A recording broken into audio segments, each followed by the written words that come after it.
Selamat siang Bapak Ibu semua. Selamat siang.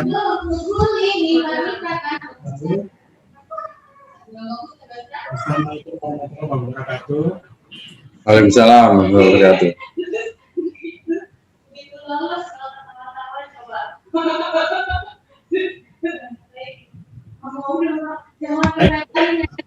Saya coba membawakan bagaimana rantai pasok dingin itu di segala produk ya, terutama produk-produk segar. Karena kalau kita hubungkan dengan bagaimana kita mempunyai program ketahanan pangan serta kecukupan gizi nasional, itu erat kaitannya dengan rantai pasok dingin yang dapat mengurangi atau bahkan meniadakan ya apa yang namanya food loss and waste. Jadi di sinilah pentingnya tadi sudah dijelaskan oleh beberapa penjelasan dahulu dari Pak Sambidi, kemudian dari Pak Simpson tentang program-program terkait pemerintah di Direktorat Jenderal Peningkatan Daya Saing. Itu sangat baik sekali menginspirasi kita bagaimana kita menghandle atau menangani food loss and waste. Baik, berikutnya. Di sini saya akan mencoba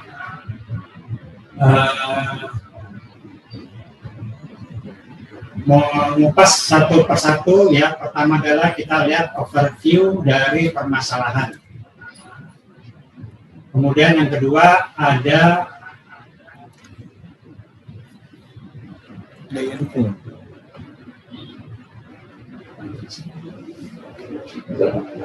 Ada daya dukung ya, daya dukung dan bagaimana kapasitas tangannya ya. Kemudian yang ketiga adalah konsep infrastruktur dan skema rantai pasok dingin. Kemudian yang keempat adalah lampiran dari pendukung-pendukung yang dari konten 1, 2, dan 3. Ya, berikutnya. Kita lihat dulu, pertama adalah overview tentang permasalahan. Ya, berikutnya. Nah, ini erat kaitannya, kita lihat dulu permasalahan global. Tadi sudah disinggung oleh Pak Sambidi adanya SDG tahun 30 ya. Tahun 30 di mana diusahakan ada zero hunger atau istilahnya tidak ada lagi yang namanya kekurangan gizi atau gizi buruk ya. Di dunia itu kita lihat bahwa sekarang ini adalah terdapat 1 orang gizi buruk dari 9 populasi dunia. Ya, kaitannya dengan ketersediaan pangan itu adalah bagaimana pangan tersebut dapat disebar secara merata di daerah-daerah konsumsi yang diproduksi oleh area-area produsen. Nah, penyebaran merata inilah yang akan menjadikan nanti suatu stabilitas harga pangan. Nah, tadi Pak Sindi katakan bahwa memang nanti pangan ke depan tidak akan sudah dalam waktu tingkat jenuh ya, sudah waktunya jenuh untuk dikembangkan budidayanya. Karena secara bertahap ketersediaan pangan itu untuk pertanian itu akan tergerus oleh area-area pemukiman, area-area industri. Nah, jadi yang paling utama nanti ke depan ini adalah bagaimana kita mengurangi food loss and waste. Ya, berikutnya. Nah, di sini kita lihat ada aspek-aspek utama, ini secara nasional ya. Tadi saya katakan bahwa makin sedikitnya lahan pertanian, sehingga teknologi budidaya itu harus ditingkatkan. Bisa jadi juga nanti di aspek perikanan, ya, sektor perikanan itu akan pula mengalami kejenuhan untuk tingkat penangkapan ikan. Makanya diprogramkan untuk pembuatan tadi dikatakan 300 kampung budidaya ikan. Ya, yang sudah dirapatkan dengan DPR segala. Itu sebenarnya sama juga di hortikultura, fruit vegetables, sayur dan buah ya, itu juga akan dibuatkan 300 kampung hortikultura hingga nanti tahun 2024. Itu tentunya namanya kampung hortikultura yang bertujuan adalah untuk mengurangi malnutrisi atau gizi buruk, itu pasti akan dilengkapi dengan infrastruktur food chain. Nah, kemudian investasi dan biaya logistik itu juga jadi problem utama. Karena apa? Karena biaya logistik kita ini, terutama yang membutuhkan temperatur kontrol, produk yang membutuhkan temperatur kontrol, itu bukan hanya makanan, tapi ada juga bahan baku, ada juga farmasi. Nah, itu sekarang ini diperkirakan besar, yaitu 28% dari PDB, pendapatan domestik bruto atau GDP. Nah, itu sangat tinggi kalau kita bandingkan dengan negara-negara ASEAN lainnya, terutama di ASEAN kita paling tinggi. Nah, itu sekarang kita bagaimana menekan biaya logistik kita terhadap PDB itu adalah mencapai 18%. 18% ini pun juga sebenarnya sudah lebih tinggi kalau kita bandingkan dengan negara Singapura dan Malaysia yang rata-rata 14-15%. Nah, inilah yang menjadi tantangan kita ke depan, bagaimana kita membuat program ketahanan pangan, ya, di mana juga nutrisi kita akan secara bertahap dikurangi malnutrisinya. Sekarang ini kita lihat tadi Pak Sandini sudah menyatakan 19,4 juta penduduk Indonesia itu adalah mengalami gizi yang tidak baik. Berarti kalau kita bandingkan dengan jumlah 265 juta penduduk, berarti dalam 13 populasi penduduk Indonesia, satu orang adalah malnutrisi. Kalau dunia itu tadi 9 dari 1, jadi kita masih agak lebih baik dibandingkan dengan rata-rata dunia. Oke, lanjut berikutnya. Nah, ini saya mengajak nanti ke depan mungkin JP2GI bisa melalui Porda Garunya ini akan dibentuk nanti oleh Pak Sunan ya sebagai ketua Dewan Pengurus. Itu kita bisa membuat pola pengeluaran di masing-masing Porda. Ini saya coba memberikan share. Ini saya dapatkan secara nasional. Nasional itu kita rata-rata tuh yang untuk keperluan hidup sehari-hari itu dikeluarkan tahun 2020 ini 1,4 juta. Nah, 55% itu adalah untuk kebutuhan pangan yang tidak terlalu memerlukan pendingin seperti beras, ya, gula, tepung terigu dan lain-lain. Nah, yang 45% ini atau bahkan 50% itu menggunakan temperatur kontrol. Itu apa? Seperti yang saya sebutkan, kita di sini di Indonesia ada 3 kebutuhan yang membutuhkan temperatur produk kita adalah pertama adalah perikanan, pasti ya. Kemudian yang kedua adalah sayur dan buah. Ketiga baru ke red meat ataupun chicken, ayam. Nah, daging putih. Karena kenapa ketiga ini yang adalah produk yang paling penting untuk memasok nutrisi, ya, karena tergantung dari daerah masing-masing. Indonesia Timur 70% dari total nasional hasil perikanannya ada di Indonesia Timur, 30% ada di Indonesia Barat. Tapi kebalikan untuk sayur dan buah, ya 70% ada di Indonesia bagian Barat, 3% ada di Indonesia Timur. Demikian pula dengan red meat ataupun ayam dan jenis poultry lainnya, unggas lainnya. Itu juga mungkin 80% ya, Jawa, Bali, Sumatera, sampai Nusa Tenggara ada di memproduksi ayam dan daging sapi ini. Tetapi di Indonesia Timur hanya 20%. Nah, sekarang ini bagaimana kita mempunyai program ketahanan pangan kita adalah bagaimana kita bisa mendistribusikan ini dengan baik. Jadi semua gizi bisa terpenuhi. Jadi masing-masing punya kelebihan dan kekurangan. Yang punya kelebihan di perikanan mungkin dia akan dinilai gizinya itu baik dari sektor perikanan. Tapi kalau yang mempunyai daerah sayur dan buah serta daging ayam itu bisa berarti akan lebih penting untuk menilai gizi gurukan dari kecukupan pasokan nutrisi dari produk ayam dan buah ini gitu.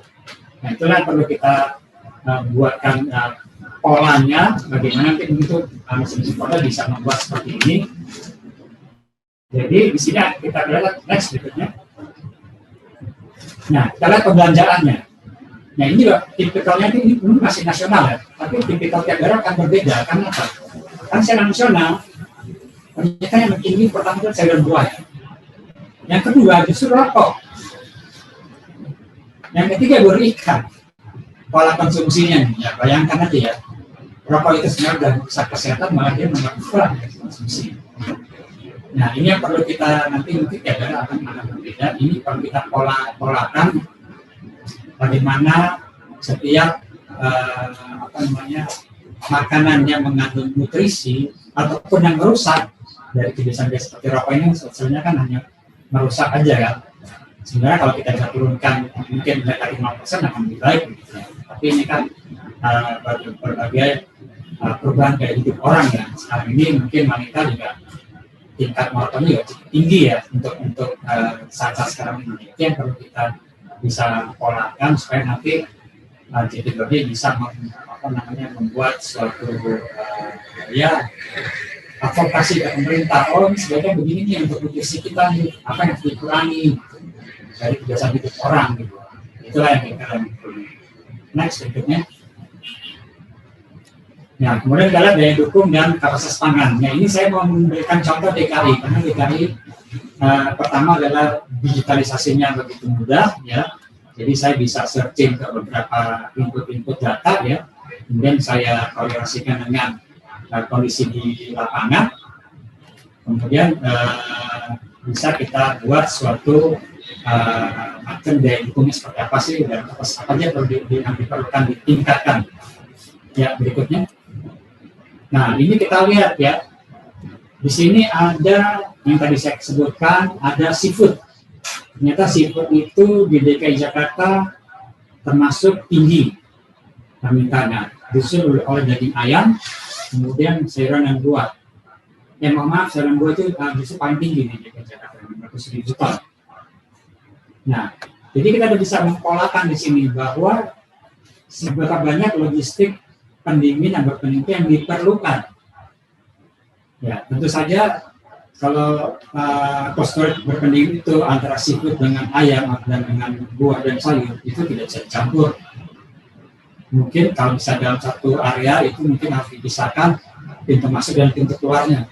Karena ikan itu cukup peka dalam hal memporsikan spesifikasi odornya dia. Nah, spesifikasi dia dari pembauan dia gitu. Jadi nggak bisa dicampurkan dengan sayur ataupun daging ayam. Nah, jadi kalau di sini one by one di sini paling banyak sekali. Yang ini bisa kita detailkan nanti di produk kita masing-masing kayak apa sih produksi pangannya. Nah dari sini nanti kita bisa membuat pola. Kalau memang di sana paling banyak adalah seafood, ya seafood ini jadi andalan untuk mengurangi malnutrisi tersebut di daerah masing-masing atau di produk kita yang kita bentuk ini. Nah itulah yang menjadi senjata supaya JPBD makin bisa berkiprah dan advokasi pemerintah tentang nutrisi dan meningkatkan nutrisi dan mengurangi malnutrisi. Dan berikutnya. Nah, sekarang kita lihat tentang cost storage. Tadi banyak sekali dari presentasi Bapak Ibu hasil dari survei-survei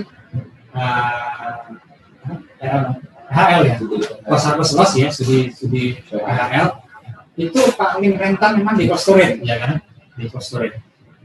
Nah, padahal kalau kita lihat yang namanya cold chain itu bukan hanya cost storage. Logistik itu bisa dalam bentuk yang kecil, mulai dari styrofoam ya sampai ke fiber box sampai ke cold storage. Itu namanya dalam satu makanan cold chain. Ya, tadi Pak Simpson mengatakan bahwa yang tertinggi adalah di tingkat rantai pasok dan distribusi, loss-nya bisa mencapai tadi 15% dari 35%. Kemudian ke produsen, jadi di area produksi.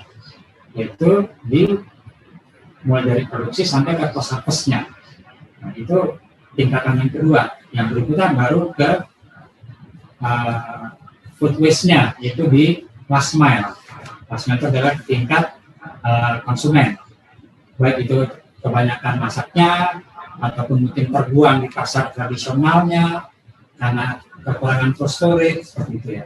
Nah, inilah yang perlu kita jembatani nanti oleh JPWD, bagaimana kita one by one ini yang mempengaruhi tingkat pembelanjaan masyarakat tersebut. Itu ada aspek-aspek yang bisa sebutnya sampai ke telur ayam. Ini nanti kita hadapi dalam kita bagaimana menghadapi SDG dari permintaan global. Ya, berikutnya. Ya, ini sekarang kita lihat Jakarta itu kan daerah konsumen, bukan daerah produsen. Sehingga karena konsumennya tinggi, sehingga orang berebut di daerah Jabodetabek itu berbagai macam penyimpanan beku itu ada. Karena apa? Karena tempat transit ataupun stopover ya dari berbagai sumber daerah produsen.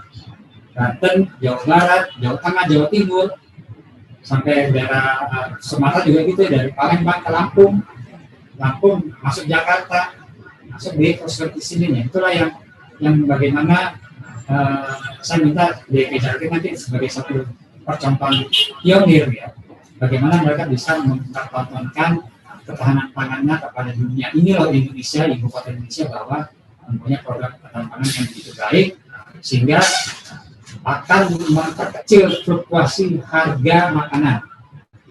Ya, berikutnya. Nah, kita lihat sini analisa, pasti kita butuhkan semua analisa ya. Jadi nanti di daerah-daerah Polda tersebut juga kita butuhkan analisa untuk penyimpanan dingin. Jadi jangan sampai nanti kita bilang lagi istilahnya, kok cost masih kurang, kok transportasi atau di truck itu untuk distribusi masih kurang. Karena apa? Karena kita mungkin datanya itu, data per daerah itu mungkin masih belum komplit. Apalagi big data, juga itu adalah nasional. Nah, kita mulai dari data-data yang ada di daerah masing-masing. Kalau saya berprogram, kita punya blok cold chain. Nah, jadi nanti itu di kampung-kampung petani ikan, petani buah dan sayur, itu dibentuk semacam blok cold chain di mana digitalisasi itu sudah berfungsi dengan baik. Jadi orang bisa tahu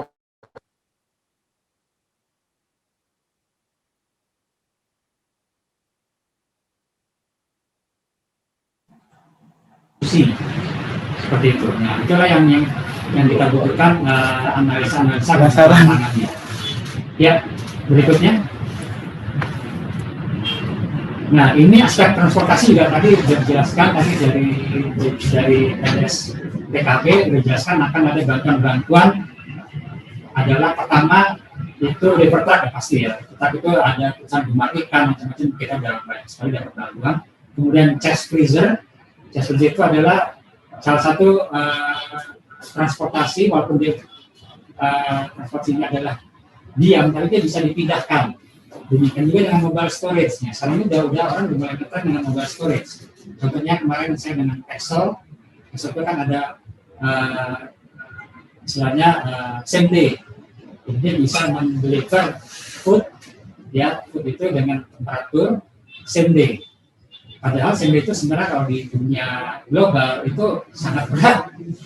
Pertanggung jawabannya same day. Orang rata-rata one night. Kalau untuk food itu one night. Karena apa? Karena mereka benar-benar menjaga kisaran suhu yang produk yang di delivery, yang dikirim.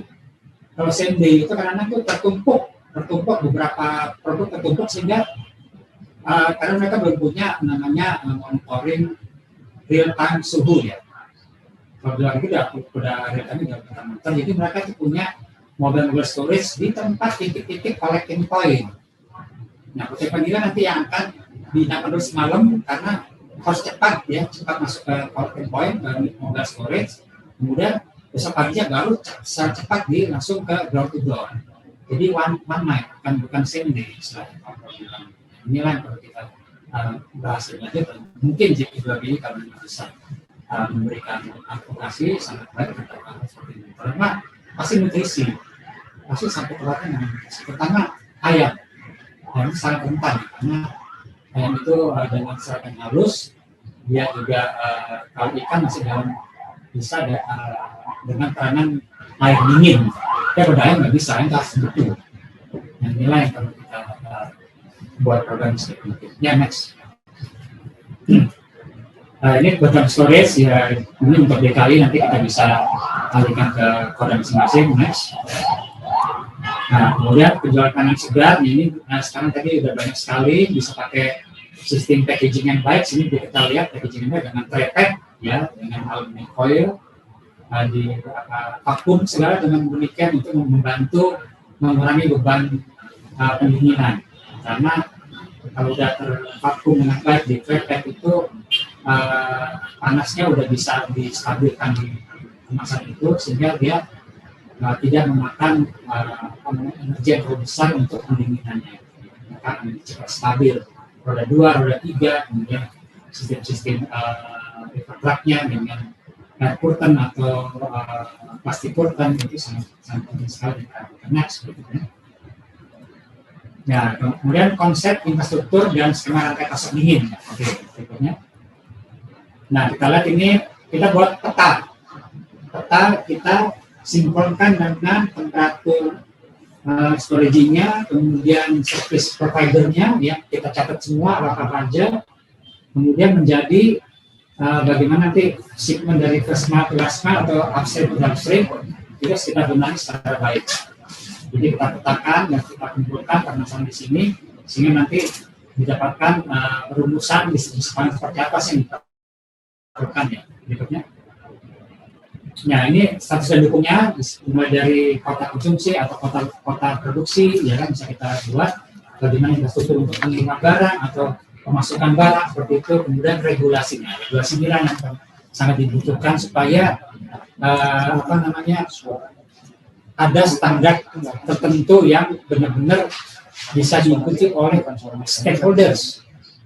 Nah regulasi inilah yang selama ini kita dalam hal makanan bertemperatur atau produk yang perlu kontrol itu saya pikir masih perlu diperjelas dan didetailkan oleh instansi yang berkaitan. Ini biasa platform ya dari cold chain platform ya, dari import, ekspor, terkoneksi dengan PCI ya, temperature control information dan IoT yang bagus ya. Itu harus kita buat sedemikian rupa nanti di kampung-kampung peternak ikan dan kampung-kampung hortikultura. Ya, berikutnya. Nah, ini industri 5.0 udah pasti smart logistik ya. Smart logistik ini jangan di-image-kan dengan mahal atau harus besar. Kita bisa mulai dari kecil. Kita ada punya seperti fish lab. Kita sudah punya tani hub. Kita sudah punya science box. Itu mulai dari smart logistik yang kecil, tapi dengan adanya digitalisasi yang terhubung dengan baik informasinya antara produsen dan konsumen, itu akan menjadikan sebuah platform pendingin yang baik. Yang berikutnya, nah ini tadi saya lihat konektivitas. Kita udah mulai era digitalisasi. Jadi first mile atau upstream, nelayan, ternak, yang semuanya itu harus punya gadget.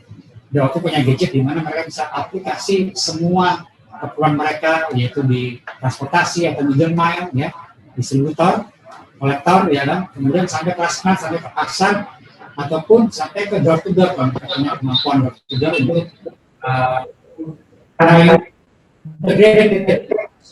harus kolaborasi. Lagi kolaborasi itu penting. Ya, berikutnya. Nah, ini sistem transportasi pangan ya, yang bisa lihat ya, mulai dari pesawat, laut, darat, yang terhubungi dengan gadget atau laptop. Inilah yang ke depan harus kita benahi. Nah, sekarang kita lihat, kalau daerah-daerah ibu kota provinsi, itu sebisa mungkin udah masuk ke arah omnichannel. Kita lihat, ada marketplace. Ya, marketplace seperti ada Topet, Tokopedia, ada Bukalapak. Tapi selama ini apa? Yang mereka pakai dengan adalah gaya logistik. dry products. Tapi namanya frozen products atau chilled products itu mereka masih sangat keterbatasan. Yaitu paling cuma 1 jam, 2 jam untuk delivery. Dan jumlah kecil, misalkan 5 kilo, 10 kilo. Sekarang ini kan udah mulai nge-trending. Para pihak milenial nggak mau repot-repot di dapur. Mereka ingin ready to cook atau ready to eat. Nah, inilah perlu kita benahi dari market channel yang mungkin di beberapa kabupaten masih market channel, jadi masih seperti tradisional, kemudian ke cross channel semakin melebar. Jadi satu pedagang punya aplikasi untuk beberapa pedagang. Nah, kalau udah omni channel udah keseluruhan, dalam semua pun bisa aplikasi kayak Tokped. Wah, saya mau apa nih, tinggal beli di situ. Yang next. Satu lagi yang saya ingin, ini kan ada di distribusi pangan. Jadi kita harus punya distribusi pangan ini, pusat distribusi pangan, di mana dia adalah merupakan buffer stock. Jadi begitu dia kumpulkan begitu besar, karena dia punya stok besar, dia bisa mengumpulkan sebagai buffer, sehingga nanti pada waktu kekurangan stok dia bisa mendeliver ke mini market, sehingga orang tetap merasakan harga itu tidak terlalu fluktuatif. Ya, berikutnya. Nah, ini yang paling penting ya dalam manajemen distribusi center ini adalah seperti ini. Penerapan teknologi tadi udah pakai digitalisasi, kemudian optimalisasi slot ya, slot itu udah pasti, harus management system udah pasti, jangan sampai ada yang kosong atau kerusakan. Kemudian shipment kontrolnya itu dengan data logger yang baik sehingga bisa di trace back. Kita ada trace track ya, traceability dan tracking. Kemudian outsourcing udah pasti. Kalau kita menggunakan pihak ketiga seperti Gojek, Gosen, ataupun Tokopedia, apa namanya itu bisa ada ke sana. Kemudian visibilitas manufakturingnya. Jadi kita terhubungin dengan manufaktur yang bisa menjamin distribusi itu kinerjanya. Ya, next. Ini strategi map-nya bagaimana dari distribusi center ke consumer ya, bisa dibaca sendiri, nanti di situ bisa dilihat bagaimana dari atas sampai ke bawah supaya terkelola dengan baik. Ya, next. Nah, ini peluang bisnis ya. Kita berbagai macam peluang bisnis di sini ya. Jadi ke depan ini kalau kita membenahi program pertambahan kita, itu banyak sekali peluang bisnis yang bisa kita ketik dari first mile, middle mile ke last mile. Ya, berikutnya. Ya, sama nih dari middle mile ke last mile ya, berikutnya. Nah, inilah yang perlu diperhatikan ya, bahwa di pasca panen itu apa sih yang diperluin? Nah, pasti kita ada toolbox, ya, sudah ada ice gel, kemudian data logger, ice pack. Nah, kalau bisa memang nanti ada yang namanya apa namanya? Nggak hilang. Yang untuk barcode. Atau satu lagi sistem barcode, satu lagi scan ya, sistem scan itu ke depan akan menjadi trendy seperti itu. Nah, kemudian kondensor unit yang dipilih itu harus yang up to date ya, up to date berarti semakin saving energi, semakin hemat energi ya. Berikutnya, jadi kalau lampiran pendukung ini tadi sudah dijelaskan, berikutnya dijelaskan oleh Pak Simpson tadi, ada 5 koridor ya, ini sangat baik sekali di program slimnya perikanan ini, itu sangat patut menjadi percontohan Pak Simpson ya. Oke, berikutnya ini juga sama ya. Nah, tadi udah 5 koridor, yang ini biasalah udah. Saya pikir ini mungkin hanya lancar-lancar bisa dibaca sendiri nanti. Jadi seperti itu yang kami sampaikan, bahwa bagaimana ketahanan pangan itu akan membuat nutrisi kita menjadi baik dan mengurangi malnutrisi. Ya, terima kasih. Demikian, assalamualaikum warahmatullahi wabarakatuh. Terima kasih Pak Hamdan, saya kembalikan ke moderator. Waalaikumsalam warahmatullahi wabarakatuh.